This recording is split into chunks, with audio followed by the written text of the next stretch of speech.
Well, Colbert left. Yeah. Right. Well, maybe it was. Because Colbert going to The Tonight, the oh, the Tonight Show. Okay. for the It's the other guy. singing over Letterman's. Yes. That is the Tonight Show.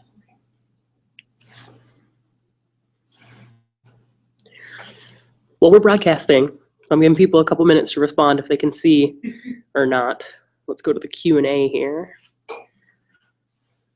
So, let's see if I can enable our Q&A.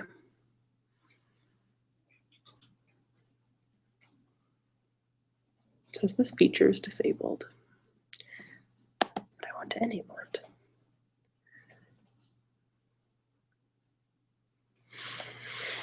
Well, maybe we won't have Q&A.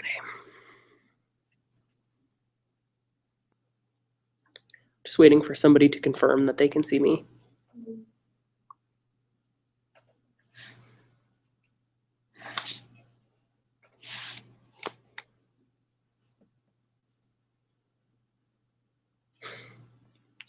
Darren asked if anybody brought virtual treats. Oh, yeah. We have a lot of Good cholesterol. Yeah. we have a lot of cookies.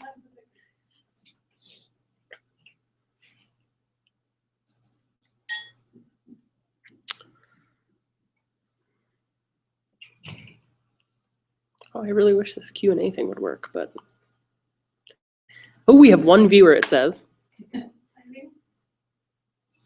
was gonna try and see if I can. Yeah, that's a good idea.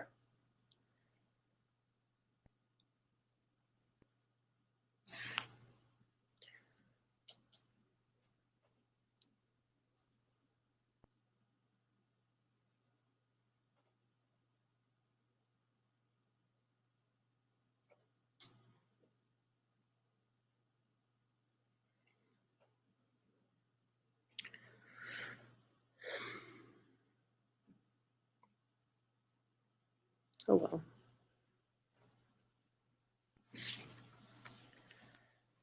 Still hanging out. Yay! Weird. I bet it's weird. We'll give everybody else another minute.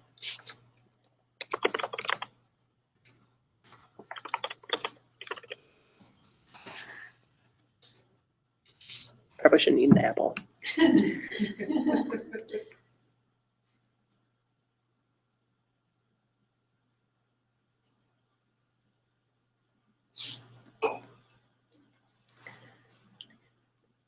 Ah, okay.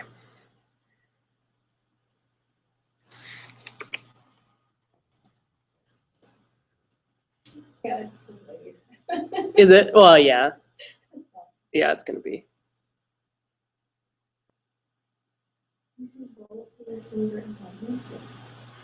Well, that's gonna be hard because they're all gonna be good, all the moments.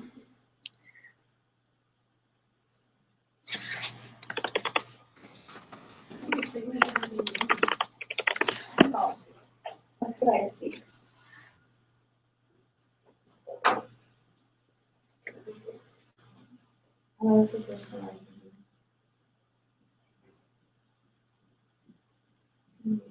Maybe that's when people, like, I think this is when people really like it. So it keeps streaming.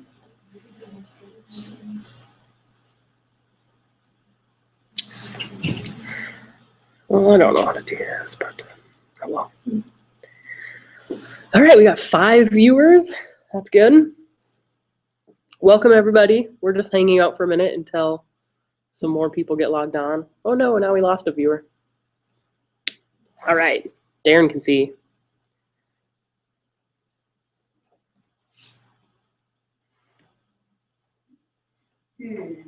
Class or Netflix? So hard. Mm-hmm. Could do all classes like this. This would be fun. Yeah, I think there's actually Ooh, Bob's on. a whole university that does Yeah. online stuff.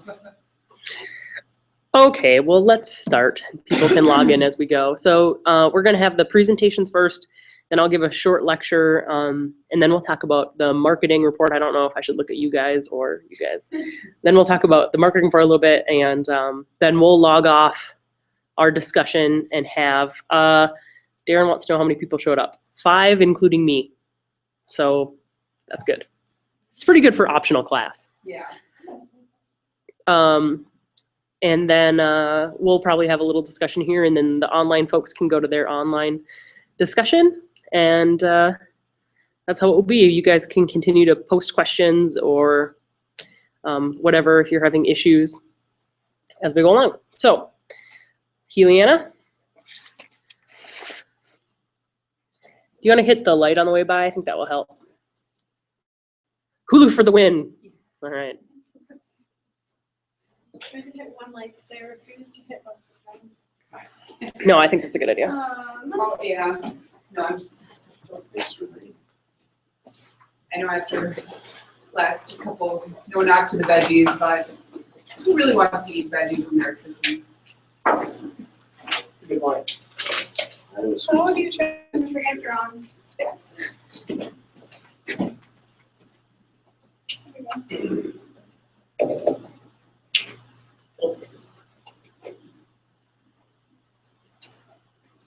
The lectern computer.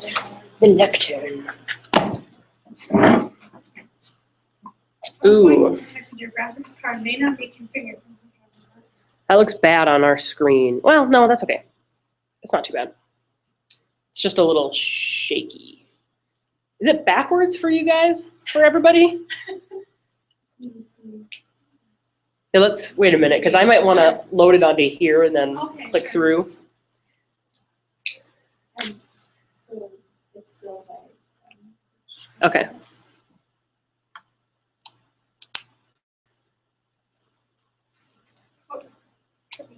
It is trippy. Do you want to, you have it on a flash drive, right? I do, yeah. Do you want to, Save it? or give me a copy of it? I see it. You see it normally? I mean, it is kind of like doing that weird. Yeah, it's like, Yeah, see, now it looks fine on my screen. Yeah, It- all right, get better. Yeah,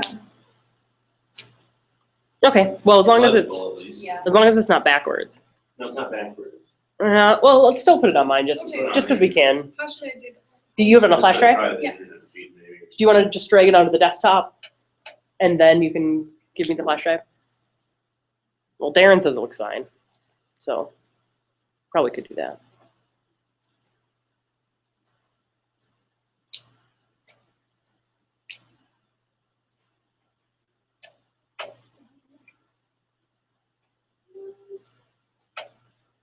You know what? Just leave it. It's fine.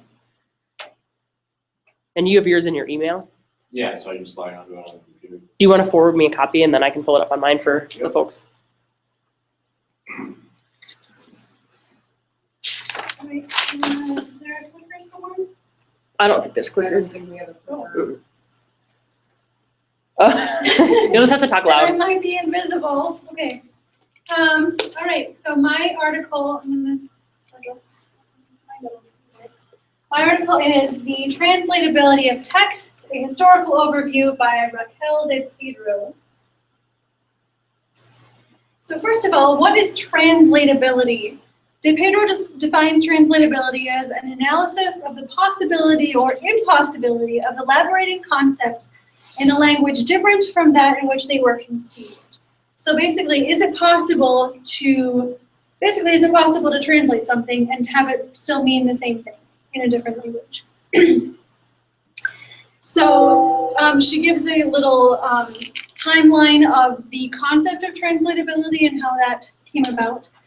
So in the beginning, there was translation methodology, which is basically how to translate. And then with the birth of linguistics as a science in the 19th century, then that led to the question of translatability, whether translation is ultimately possible. So I guess earlier people were not concerned about whether it was possible or not, they just believed it was. So there are 3 views of translation that De Pedro presents in her article. The first 2 are universalist and, is it monadist or monadist? Monadist? Yes, Monadist? Mon. Anyway, the first two we've encountered before. Alex talked a little bit about both of those last week. And then DePedro talks about deconstructionist view, which is new for us this week. I hope so. Okay. So just to review on Yes, what... it's new. Okay, good. All right, I got your presentation. So just a little bit of reminder of what the universalist view is. So this was a view that was widely accepted until the 18th century. And basically, universalist does believe that translation is ultimately possible. So virtually any text can be translated into any other language because of linguistic universals, or another term for that is deep structure. So linguistic universals or deep structure, the theory is that all languages have basic ideas in common. So for example, all languages have verbs. You have to do different things with them or to conjugate them differently, or they, some might have different specific operations that they can do in a language, but the theory is because all languages have this deep structure or these common things in common, then translation is possible because of this connecting point. So DePedro says that this view is held by some of the most prominent 20th century linguists. The theory of linguistic universals was developed by Noam Chomsky. Some of you may be familiar with that name. So the second view is monadist, and that gained traction in the 19th century. And DePedro defines the position of monadist as each linguistic community interprets reality in its own particular way, and this jeopardizes translatability. So the Sapir-Whorf hypothesis is used as part of the monadist view, and that is that language creates reality and each language exists in its own world. Basically, monadist believes that translation ultimately is not really possible. And DePedro points out that the monadist view can lead to racism or racist ideology because of the implication that some languages are not apt for expressing certain aspects of human experience and are thus inferior, making the people who speak them inferior as well. So the monadist position holds that translation is ultimately not possible. Right, now I could not resist putting in a picture of everyone's favorite Klingon.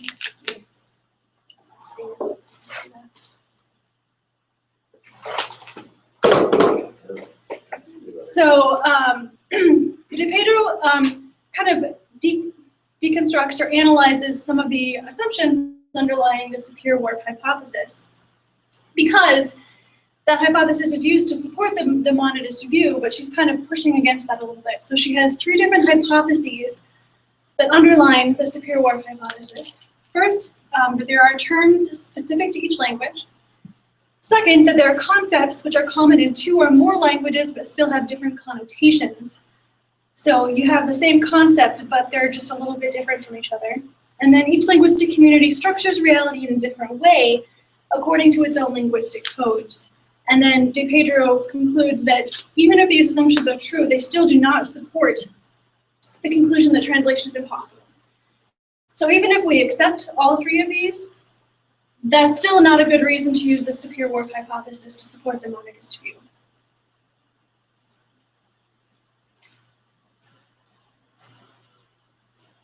Now, she talks a lot about different theories of translation. I'm going to just touch on some of the ones that I could understand the best. One of them is different types of untranslatability, originally put forward by Catford in 1965. So we have two different types. We have linguistic untranslatability and cultural untranslatability. So linguistic untranslatability is the differences between the source language and the target language. So linguistic things that cannot be translated. So for example, puns, ambiguity when one word can mean multiple things. So for example, the word post. In English, post can mean like 5 different things. It can mean mailing something. It can mean a position. It also means like after. So the word post in English has a unique, like it does multiple different things that we can't really convey in another language. And then there's cultural untranslatability.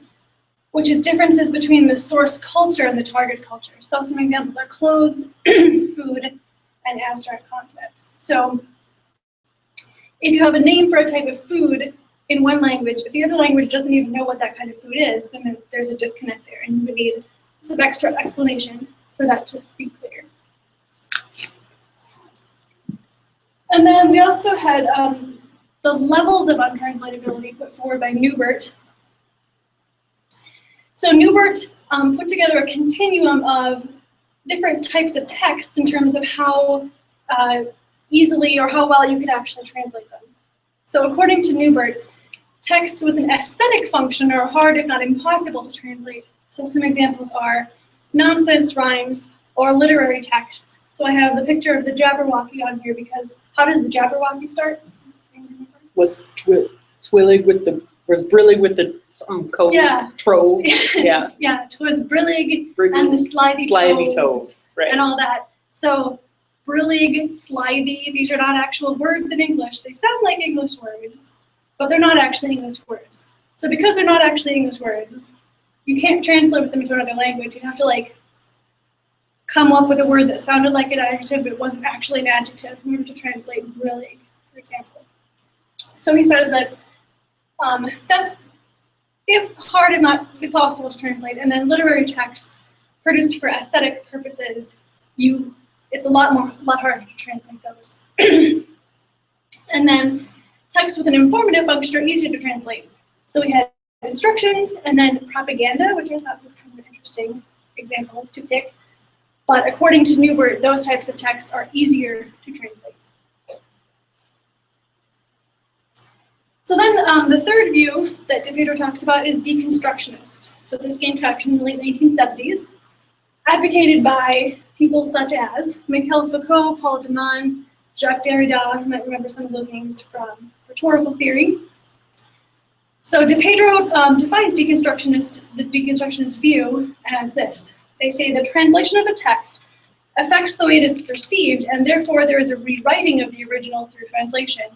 The act of translating constitutes a validation of the text that is being translated. So basically, deconstructionist view also believes that translation is not possible, but their reasons are different from monadist. The deconstructionist position is that you cannot convey the same meaning because the meaning is bound up with the language, and if you try to re-articulate that in another language, the meaning will be altered. So she particularly focuses on Derrida, our friend Derrida. So he rejected the theory of linguistic universals. So he did not believe that all languages had this underlying foundation that we all had in common. He rejects that theory.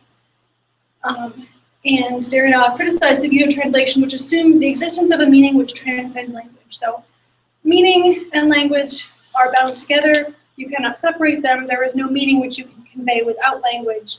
So therefore, if you try to change it into a different language, it's not going to work. And also, which I thought was interesting, Derrida also said we should use footnotes or marginal notes to point out and explain any disconnection between the source text and the target language, which we all can agree would be pretty annoying in my opinion. So, well, Derrida can be pretty annoying. Also true.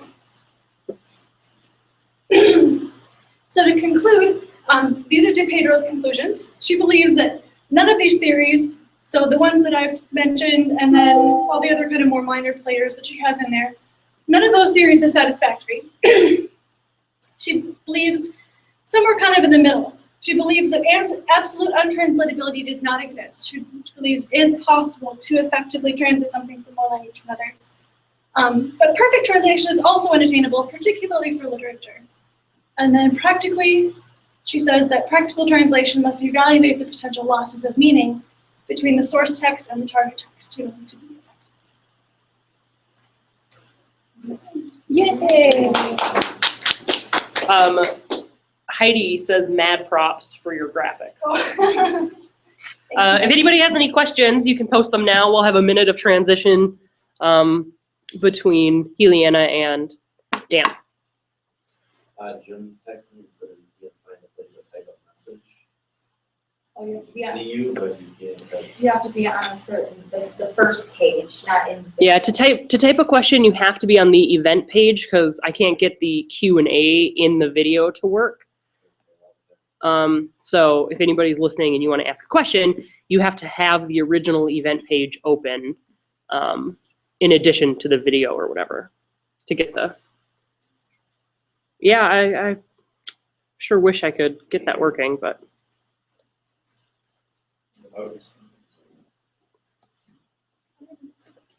that's a good idea. I was trying to quietly eat my apple, but I'm so close to the microphone, I'm like, if you're crunching, that was my apple eating.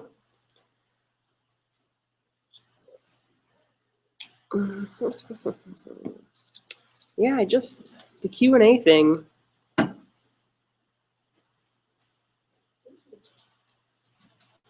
Just does not work. And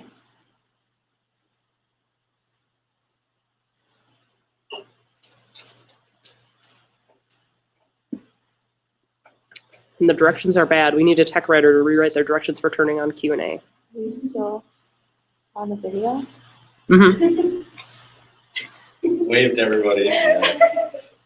Who would let? My dad always texts me that. He's like, "Can you play?"